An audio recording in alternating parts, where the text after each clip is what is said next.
to you. The prophetic ministry needs not just prophets, the prophetic in its totality needs to be cleansed, needs to set a protocol. When we on Clubhouse, you got 6 prophets in one room prophesying and ain't nobody judging. I'm leaving. Why am I leaving? Because that's outside the book. That's not prophetic protocol. So when we understand for them to be so high ranking, for everybody to be so great, where is the protocol that keeps the purity of the flow? Because when everybody start prophesying, anybody can get inspired because inspiration can come from anything.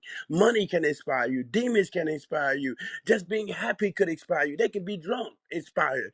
But we don't check the inspiration of things. So we have words on our life that's not true, and we're chasing winds that's not blowing. That's why people are still in the desert chasing mirages that we call prophetic visions that are false.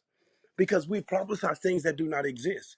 Prophecy is the perfect will of God, right? It is not a presumption thought. It is the perfect will of God. Whether you agree to it or not, it's still his perfect will. If you don't do it, it's not happening. I don't care how many seeds you sow, without the reception of movement, it's not happening. Sorry to let you know that. So we think prophecy is something that just fall on top of your head. But you got to do certain things. Can I tell you the truth? Watch this. We think edify is to rub your back. That's not what that means. Edification is to edit, meaning, right? I can deal with the ugly and the good. If you go to the book of Revelation and you begin to look at how Jesus dealt with the church, he told them what he liked, but he also told them what he didn't like. If you're releasing the mind of God and you're a prophet, go look at how Jesus talked to the church in Revelation. He told them, I see you hate false apostles, but you lack this. I see you like that, but that's edification. But nowadays, edification is God for the bless y'all right now. That's not edification. Not if they're treating people bad and they mishandling God's sheep. He ain't telling them he got to give them nothing. It's because the prophetic has become, I'm going to prophesy greatness so people will follow you. No, tell the truth. Prophecy is truth. It comes from the spirit of truth. There is no friendship in prophecy. It is the mind of God. It ain't the mind of me. So I'm not going to prophesy greatness if you're a sin because you're my friend. You got to understand this gift belongs to God. And if I'm going to flow, I'm going to have to flow in the way he designed it. So when we look at false prophecy and we look at true prophets learn the secret of silence. We don't know how we always have to talk. And the thing is, you got to love Christ and his church no matter what you think about it. Right? I don't like how a lot of stuff happens, but it's not my bride. How you gonna tell another man about his wife? You'll get it later. So how you gonna tell another man how I don't like what your wife got on? It don't matter. You don't dress her. You don't pay for her dress. It's his church. So your mind concerning his church don't matter. God is a solutionist, right? He wants to show us prophets should be wise enough, y'all, to deal with the legalities that hinder the church from moving into the future. This is what we're talking about today. We're talking about prophets that need to understand how to operate in the spirit and not in the spirit of tradition. Let's say that. And learn behavior. Can I help you for a minute? God want to get rid of a lot of these prophetic cliches because you're just following the footsteps of somebody that wasn't truly prophetic.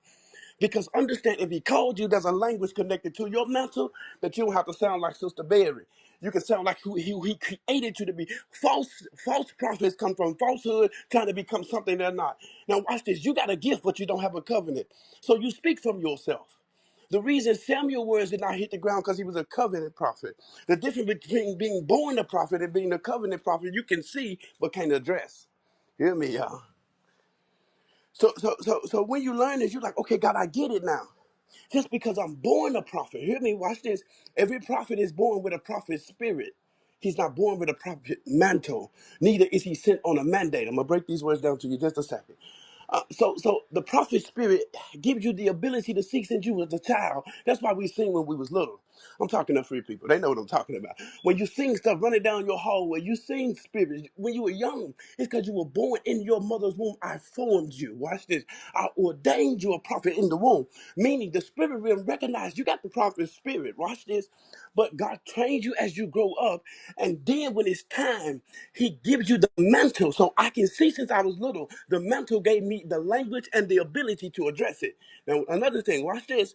So after this, he gives me this mantle. Now I need a mandate. What is a mandate? To be sent on the behalf of the government. Y'all hear me? God does not want his prophets religious, traditional, bow down, mixture. So we was talking about last night. Mixture.